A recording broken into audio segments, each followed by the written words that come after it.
I'm Maria Menounos, and you're tuned in to AfterBuzz TV, the ESPN of TV talk. Now, let the buzz begin.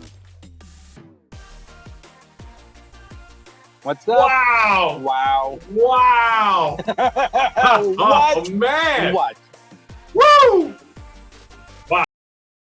Yeah, I mean, I was much like Loren, I was taking some notes, and I'm thinking to myself, Kim, like, what do you want from this guy? He just, like, does everything for you, and then she's like, I'm out, or we get married? What? Yeah, wild. Like, where did that come from, bro? Oh, man, I'm blown away. I don't know what to say. Or we get married. That was just crazy. That was just crazy. Yeah. I think some people were having trouble hearing me earlier, but I think it's good now. Sorry about that. Again, Ryan Nilsen just moderating the show. Super crazy ending, and we just had a lot of wild stuff with Kim and Saul this episode. After all, it was called Wexler v. Goodman, like a court case. And wow, did we get maybe the best court scene from Saul in this entire show? We gotta start with that opening. So Kim and Saul, they seem to have a plan. They seem to have an understanding, and Saul breaks back with the film crew, and they're doing commercials. Guys, what do you think about the entire shoot? Let's start with Loren. Well, what's funny is I remember going to junior college and taking my very first TV production class, and it was just like that. There were people in the class just like that, and we scraped together whatever equipment we could do, but we never had the quality of a Jimmy or a Saul directing us. So to me, that brought back some memories of college, and I loved it. I didn't know where he was going with the commercial. That was the thing, was he was creating this commercial, but what was he going to do with it? And of course it makes sense after the fact. I feel like the biggest idiot because I'm not catching these things and going, I know what's happening here. Right. But I would say, Loren, to that, like, you're a fan going for the ride, because I'm with you. I was trying to figure it out, but sometimes it's like, I'm just going to go for the ride, because they're going to tell us what's going on. True. You know, and they told us. Don't be so hard on yourself. Okay, all right. It was so wild, Sean. I mean, bringing back the film crew has been in all these other seasons for one last shoot, and I don't even know what he was planning originally from what he did, because he wanted multiple locations. Right. What did you think? Well, I thought it was so much better in the green screen because it just made it that much worse, right? Or cheesier. I mean, of course, we get another great montage from this show, and then, but my favorite moment of the montage was, that looks natural. Yeah, that looks great. Yeah, I was like, wow, I love. Saul is so good. Like, I mean, he just makes anything work. And I love that, like, we put the girl from the film crew in it too, doing the scratch thing. Like, oh my God. So good. The scratch thing. I honestly, I didn't know where it was going. And the glasses with the hair just sticking up. It was, and just the words, he wouldn't even say action, he'd go magic or magic or acting actor or something acting. Or, it was perform. Gosh, that was so funny. Yeah, one of the more funny montages, and Kim visits him, and is like, you know what?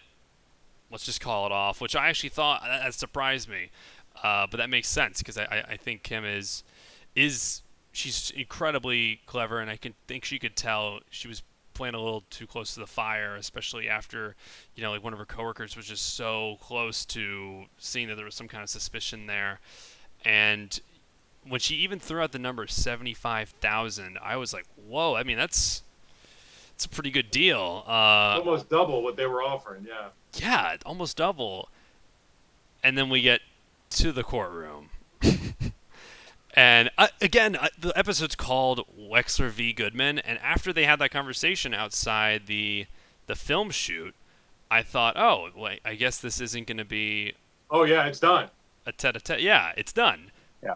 But we knew something was going to happen, and we get the craziest entrance.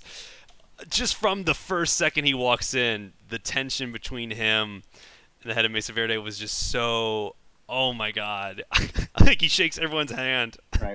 Right. Now, just to real quick to get uber nerdy, because I know if I don't say something, somebody out on our YouTube will say it. So they weren't at court, actually. They were just at Schweikert and Coakley's offices for this meeting. It turned into a bit of a courtroom at one point. Oh yes. God, okay. But you're right. It was just a meeting. Then I sustain whatever you said. No, you were right to object because it wasn't a courtroom. You're absolutely right. Yeah. Okay. It just felt like it was. Like it was more of like a boxing match at one point. I think 20 people just deleted a comment. So thank you, Loren. Thank you, Loren. I gotta say that I was looking forward to like an hour of just this courtroom scene.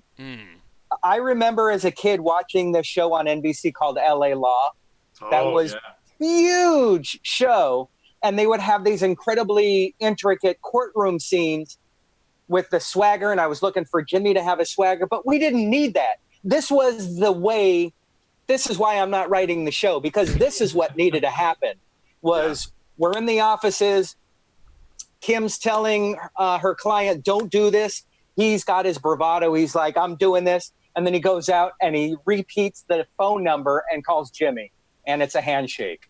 Oh my gosh. It absolutely amazing. And this is coming fresh off of that scene. We'll get more into that scene in a bit, but this is coming fresh off of Jimmy doing one of the most also badass Saul moves I think we've ever seen in all of Breaking Bad and in all of Better Call Saul, which is he gets two, I guess you call them like hookers off bail, and he sends them to Howard's lunch meeting. Well, I love what their first offer is. Can we take care of you, Jimmy?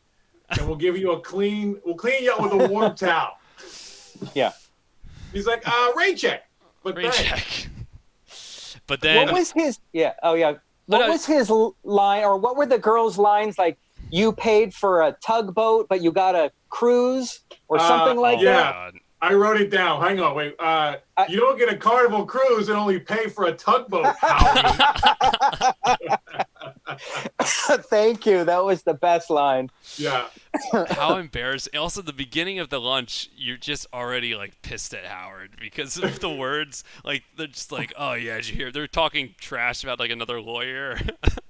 And then that happens. And they're like, do you want me to leave? He's like, no. I don't know these people. Honestly, one of the funnier scenes in the show, from what I can remember, and just almost worse than the bowling balls, I think. Oh, definitely. I think worse.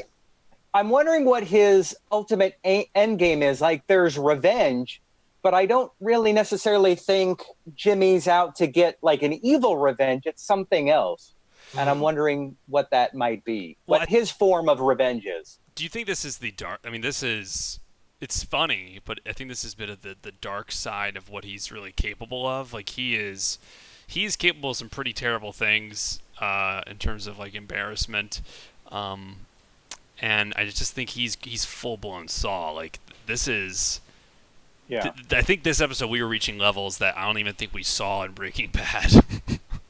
Right. He is. Yeah. Well, I mean, remember, this is the same guy that made his brother, took his brother out, a couple seasons ago and made him go into this breakdown. I mean, essentially, you could argue that Jimmy leads to, his brother is Chuck leads to Chuck, ending his life. I mean, you could make that argument. So I think this is really who Jimmy is, unfortunately. Well, fortunately for us as a viewer. Yeah. But it's for Kim and the rest of New Mexico, maybe not so much. Oh my gosh. Right. But yeah, and right off of that, I even liked when he had binoculars on and he was voicing what he thought the dialogue. He was making dialogue. Yeah. So good. I did want to share on our YouTube chat right now. Jason Sadowski thought that Saul is like an addict chasing the next big high. His antics with Howard are comical, but what he did to Kim is unforgivable. Yet she's codependent and addicted to Jimmy's destructive nature, which does kind of make me understand, if she's like, we either have to break up or get married, I'm like, I could, if this show is about drugs and addiction, that are definitely some addictive traits. Well, I mean, speaking of the drugs and addiction, I that's an awesome comment. I think you're right. Like it doesn't have to be as high. The stakes are somewhat equal, even though they don't seem as high with actual drugs and addiction. Like this is real stuff. But speaking of drugs and addiction, we also had the Mike, Gus, Nacho storyline, and what a great picking up right where we left off. Mike is now full on with Gus, and they have that really tense meeting in some abandoned warehouse. What did we think of this interaction, Sean? Well, first of all, can we talk about the cinematography of that shot, of that scene? Epic. Man, I mean, like, Nacho looked like he was like about to have like a music video happening. You know, like it was so like that location was amazing, and then and then his car, it's a badass car too. So I mean, that was my first thought. Was like, wow, these guys they just shoot this thing so well. But then of course we get this reunion of Mike and Nacho, and I was like, yeah, I mean, it was kind of like Hank and Gomi back together again. You know, like the gang's back together. You know. I kind of forgot they had that they confided as much as they did with each other, because immediately after Gus leaves, we see Nacho get as vulnerable as we've really ever seen him in the show, just full on spilling the amount of pressure he has on him. I mean, Loren, what did you think about that? You're absolutely right, and you know it's hard to remember Breaking Bad, how that season progressed and how they knew each other. But definitely, just like Hank meeting up, you know, getting to see kind of this reunion that we knew was going to take place. Michael is so cool under pressure, and his line, I'm looking at my notes, Gus's line to Nacho about Michael, if he needs you, do not hesitate, act. That was an amazing line. But then Michael tells Nacho, first we take care of Lalo, and then we'll talk. Right. So I was a little confused, because doesn't taking care of Lalo solve Nacho's issue with the gun being held to his father's head? I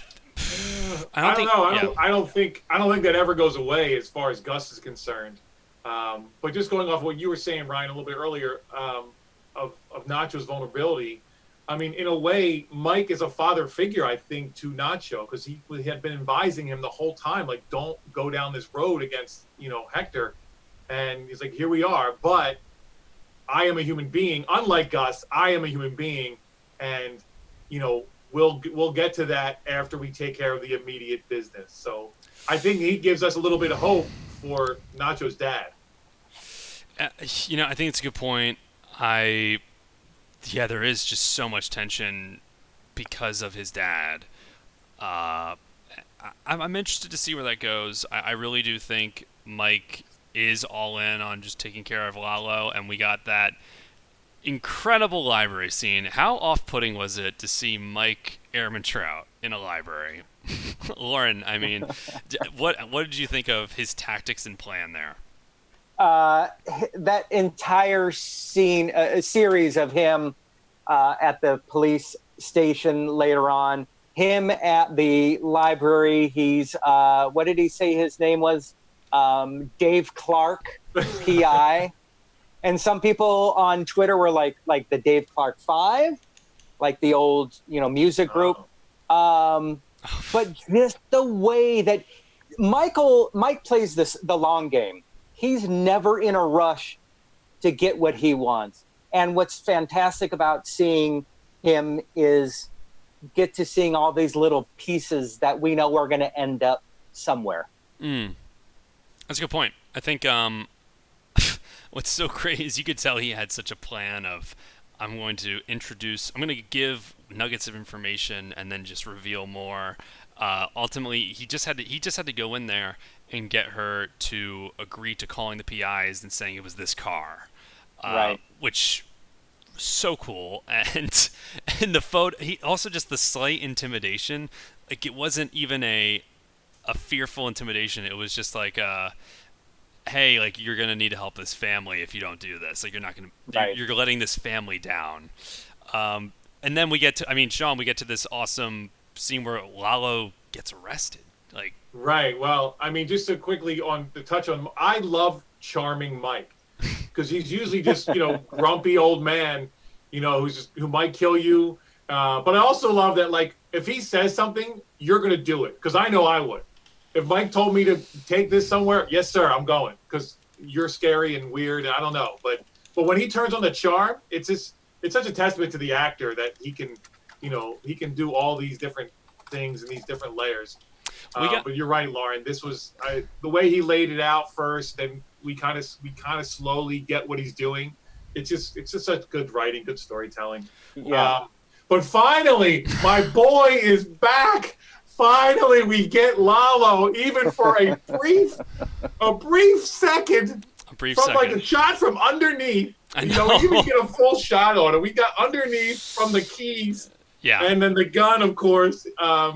So thank God we got him back. It's funny because I was like, man, he's going to take these cops out. I know. First. Well, I think he would have if it was the one car. I honestly think he would have, which is terrifying. He was fully committed to doing it with the one car. But when he saw two others, he was like, all right, better back off.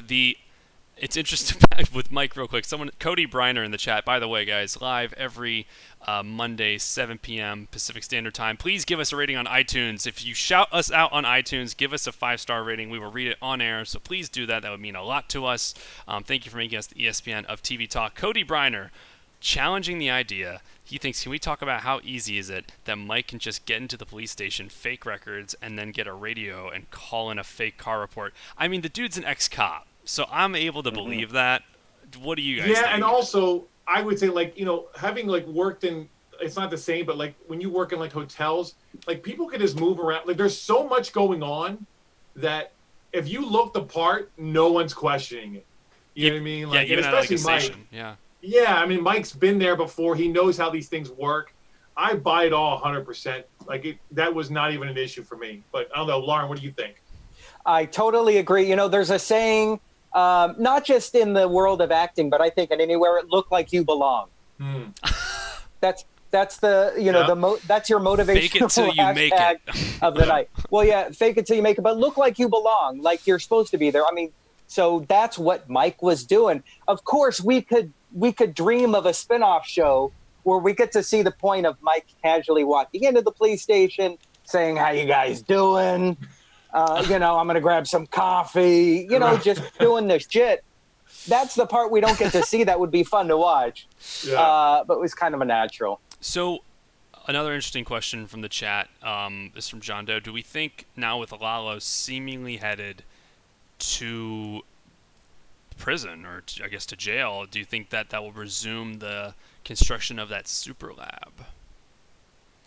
I'm thinking yes. I think because Lalo, that was the reason they needed to get rid of Lalo, but not get rid of him. I think this was actually like Mike had the perfect solution here. It was a non-violent getting rid of Lalo. But here's my... Yeah, okay, here we go. Now remember... Here we go. Lalo has on retainer. Yeah. So... Saul Goodman. Going to jail. Dude, you're so right. Saul is on the case whether he wants to be or not, and he doesn't. But this is part of the deal. You sign with the devil.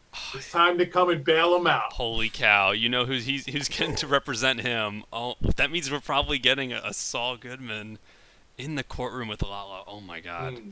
Definitely. I'm into that. But, guys, I mean, let's get to the meat, the big part of this episode, which was, I mean, we teased it up top. We were talking a little bit about the pregame, but Wexler v. Goodman.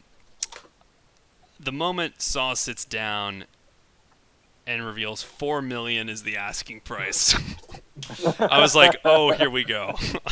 Oh, what were your thoughts, John? Well, as soon as he said $4 million, I was like, "Uh-oh, this is not what Kim was." But it's funny too, though. But there's always that thing with them. It's like, okay, did they talk about this and we didn't see it yet? Right. But the way she was reacting, I was like, no, I think this is Saul going full Saul, sans Kim. And, I think to his credit, too, what he says later is like, you have plausible deniability that way, and this all goes down much smoother if you don't know. you don't have to worry Right. about acting because you're reacting.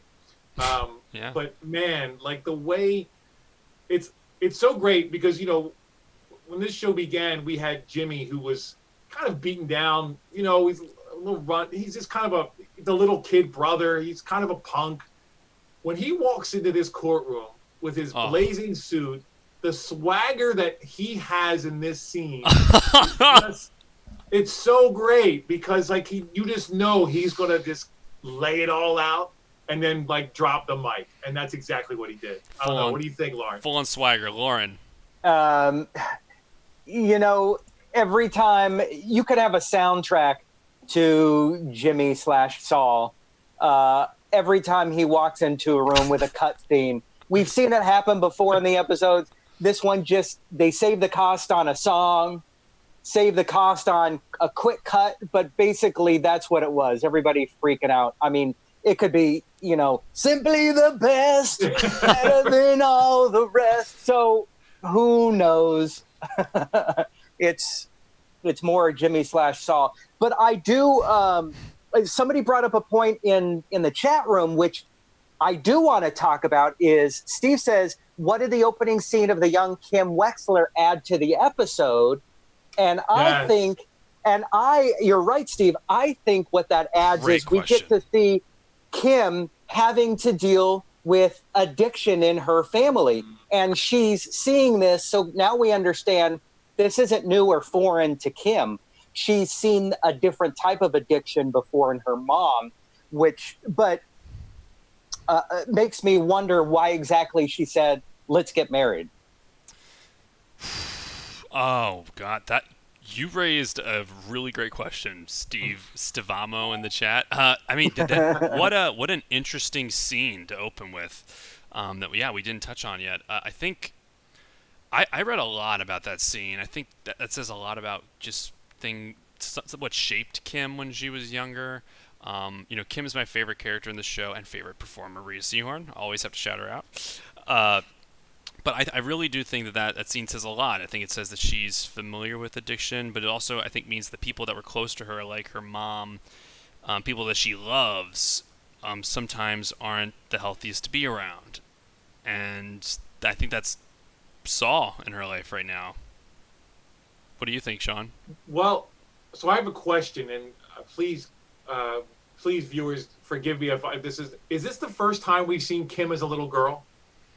I'm going to go on a limb and say yes. Because that's what I thought, too. I was trying to rack my brain. I'm like, I don't remember seeing her as a little kid before. Did you also notice what the license plate, what state they were in? Dude, I did not. What was it? No. Nebraska. Get out of here. Nebraska! Woo! Yes. Yes. Not Alaska, Ryan. Nebraska. Yes, bro. No. Yes. No. Yes. That was a little Easter egg. If you weren't, I was watching on a big TV. That's why I just happened to look down. And I said, "Oh, that's Nebraska." Wow. Are we gonna? Ryan, do you want to fill everyone in as to why that's such a big deal? Oh yeah. Well, I mean, that's where Saul's Cinnabon is. Yeah. Right. That's where Gene is. That's where Gene is. So oh wow, so he chose Nebraska. He chose where Kim's from. Holy cow, guys. Yeah. I cannot believe I missed that on the show. Dang, I gotta look at every license plate now. Anyway, but I mean, I think an interesting point though about this. So back to the conversation at hand in the court in the room. So he gives $4 million. Freaks everyone out, and I felt this scene was synonymous to almost like a poker game, and Jimmy was just going all in. He just kept raising the bet, and you know, maybe 3 cards are on the table, and you haven't even seen the end of the river yet, and you're just wondering, like, is this guy bluffing? And he's just putting so much out there. He's so confident. He cannot be bluffing. He's completely serious. That's the energy I got from it. Did you guys feel the same? What'd you feel? Let's start with Loren. Sorry, I was thinking about the end of the show. So go to Sean and then come back to me. Sorry, Sean. I mean, did you feel that it was, first he goes with the dollar amount he's asking for. Then he brings up the video, and you're like, oh snap. Then he's like, by the way, I have like 6 commercials. Then he goes, oh yeah, and your logo's copyrighted. Like just 3 things in a row. Yeah, I mean, and then like the fact that he's like after about 5 seconds commercial, it's like we get it. It's like no, hold up, there's more. Like oh, this is a really good part. Like that whole part. Again, it's that swagger that he has because he knows he's got them, by the cojones, and and he knows that like he's literally laying out the next 5 years in court, right? If you want to go down this path, this is what you're looking at. And, they're saying this is illegal. That's all might be true, but we're still going to do it. And we're still going to make you kind of call us on it, So it was such a, like I said, he outsold Saul in this scene for me. And they just dropped the mic. He was out. Like, that was it. Like, I don't need to say anything else. Thanks for Strutted out. Right. And Kim knows Jimmy/Saul's behavior. So she can kind of say, no, this is what he's going to do. He's not going to give up. So yeah, that's a good point. Yeah, I'm still amazed because they all know at her law firm that they're dating, right? Mm-hmm. They do. They know that they're in a relationship. Right. So how they don't look at her, I'm thinking in my mind, why aren't they yelling at her saying, what the F is wrong with your guy? It's kind of like at this point he's just the other side. Oh, you see, I actually buy that they're not like that. I was worried that the show was actually going to go down that route, but I think they set it up believably that she, and even in court, like the plausible deniability. I think the reason that he came off so strong and she was so visibly taken aback and surprised by it, because she was. I think that was the whole thing with Jimmy's plan, was he was doing that to ultimately protect her, because if they agreed to some dollar amount, maybe they would be curious of exactly what you're saying. Okay. But he walks out. They have that meeting in the parking garage, shake hands. Which I was trying to add the money that he kind of requesting ultimately in that hypothetical scenario, and I think it rounded out somewhere above like $200,000. So yeah, it was like $245 for the guy that was already getting it, and then he didn't have to leave, and a public apology. No, that's right. Right. Yeah. I mean, the $75,000 was just so thrown out the window. Yeah. And when we get to news, I have something that ties into Mesa Verde. Oh, well then let's hurry on closer to there. So yeah, episode ends with an amazing back and forth between Kim and Saul. Right. Holy cow! I thought for a second there, I legitimately thought they were going to break up. What did you guys think, Sean? Yeah, I mean she says it like, "You win, Jimmy." No, we won. No, you won. I don't trust you. Yeah. Wow. And that's when I was like, what do you want, Kim? Like this guy is literally flipped over backwards for you, made it all happen. You got what you wanted. Like, you need to figure out your life, girl, because we're doing everything for you. Yeah, and then you cap it off with like, maybe this is over and we just like the time we had. Yeah. And I was like, or what? Like, I really did not know what the or what was going to be. And it was, or we get married. Loren. I literally thought that this was going to be the moment where Ryan cries on camera. That Kim is gone. We have no more Kim. And you're replaced by a picture of a puppy dog or a kitten who's running the show because you're just too distraught. Darn. No. But luckily, we still have Kim, and we still have this crazy thing of let's break up or let's get married. Now, some people have brought up the idea of that means that they can't go up against each other, that they can't. I forgot the legal term. I'm trying to come back in here. Right. I guess they'd be too legally tied, so they can't. It'd be a conflict of interest. Yeah, something, right. So I don't know if that's the case, but again, it makes me think about that opening scene where little Kim is the daughter of somebody who's addicted to alcohol. And with addicted personalities, sometimes you feel like you can't leave or get out of these relationships, or you feel pulled into the things that are familiar to you. Mm. So I wonder in what way, if this is a possible thing that somehow she's addicted to Jimmy and is pulled back in. And it's a ridiculous. Okay, this is why Rhea Seehorn is the best actress on TV, because that line is kind of ridiculous, but they tee it up with that opening scene, and the way she was so genuine about it.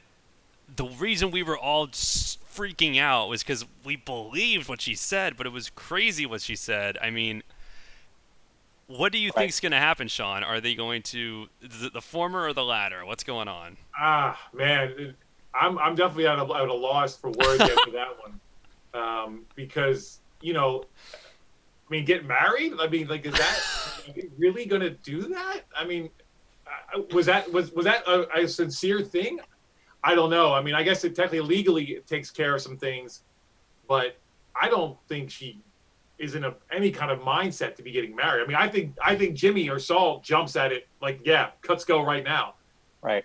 Let's look at this from a different angle. If we're thinking about the way the writers have eloquently crafted these surprise aha moments, if what is Kim's end game? Because we're assuming she's saying, let's get married because of she's addicted to Jimmy. But what if she's playing him back?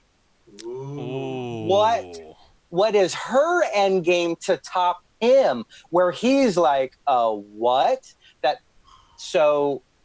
I mean, could we say that she's got an end game that makes him back out of this deal? Could it be that big of an end game that makes him back off and lets her win the case? I mean, wow. It's interesting because I feel like there's so many directions, and everything with Lalo, it makes me wonder, is Jimmy going to be too caught up with that case? How is he? I don't even know if he's going to have the time of day to continue with that. But for all we know, that everything with Mesa Verde is kind of done. Like, he might be just respecting the handshake. Yeah. I mean, Loren, I love what you're thinking, but I think it goes further than his case. Like, I think, she could be the most Saul of all, and and just totally flip over on Saul and just create this whole thing where he thinks he's going to get married. He thinks he's finally got the life he wants, and then she pulls that rug out from under him. Yeah, I mean, to be able to end the season with Kim basically saying, "Fuck me, no, fuck you," That would be insane, but I am not going to put it past the writers to have done that. So now I'm kind of excited if that's what's going to happen. So there's one, this is now just a deep cut I was actually seeing on Twitter. The cop that the librarian had called one of the detectives to search on the car, that was the same actor who played the detective that met with Gus for the Los Pollos Hermanos in Breaking Bad at the end of season 3. They got the same actor. Isn't that nice. It's crazy how they have all these references in deep cuts. But Loren, you were teasing it earlier. Let's get into your news and gossip. What have you got for us today, man? All right, so I have 2 pieces right here. I'm just looking at my notes off camera. So let's talk about ScreenRant.com has this article, Better Call Saul Theory, Mesa Verde is in Breaking Bad with a new name. What All name? Right? Hear me out. Okay. So out of this entire, hear me out for one paragraph, because they said it all in this one paragraph. Assuming Kim is successful in the copyright infringement case, it's entirely possible Mesa Verde will be forced into a major rebranding. That could equal Mesa Credit Union from the pilot episode of Breaking Bad, when Walter White goes to his credit union to get money for the RV that Jesse buys. Wow. Whoa. So you think? Wow. Wow. Oh, it's so deep. So it is it is a deep cut. Thank you, Screen Rant, for that idea. That's amazing. That's a big deep cut. I mean, that's something that you would have had planned for seasons. Like, you would have had to have thought that idea seasons ago. Wow. Yeah. That's impressive. Right, you know? If it's right, if you it's know, true. yes. If it's true. And then one other thing I just want to share is something cool. We all know Crazy 8. There's an actual actor behind Crazy 8. His name is Max Ariniega. He's a Chicago native, and he is going to launch his own school of acting on June 1st. It may start online. From the Chicago Sun-Times, they talk about the Chicago native who grew up in theater, went to Columbia College Theater, and I believe, if I'm not mistaken, the actor that plays Nacho also has a theater background. I so trying to imagine what he would be like on stage, like in a Shakespearean play. Yeah. Hey guys. Yeah. I'm sorry to interrupt real quick. I totally forgot. We forgot to mention our girl, Gabby. Oh my God, we gotta shout out Gabby. Gabby. Oh my God, sorry. That's right. Guys. Remember this scene when we talked about a scene from the show when yeah, okay. No, Gabby. Our Yes. guys, special shout out to our co-hosts who could not be with us tonight. Gabby Castania, who is under the weather, feeling pretty sick. We don't know exactly what she's got right now, but we miss you, Gabby. Shout out to you. We're thinking of you. Sending love your way. So, Get better, girl. She has been texting and just saying she's recovering, and definitely watching the show. Definitely, we're thinking about you, Gabby. We miss you, and we hope you can come on soon. But get better, please. Thank you, Sean. Thank you so much for bringing that back. Yeah, no, because between the three of us, we need someone way better looking than the three of us to help us out here. So Gabby, we're missing you. She's the MVP. And speaking of MVPs, we're going to talk about our favorite MVP from this episode right now. Kicking us off, Sean, who do you give MVP for this episode? MVP for the episode. Okay. If you're still thinking about it, for me it was. I mean, there's only one really. I guess it's Saul. I mean, the way he comes into that courtroom and just like crushes it, drops the mic, he's out. That's it.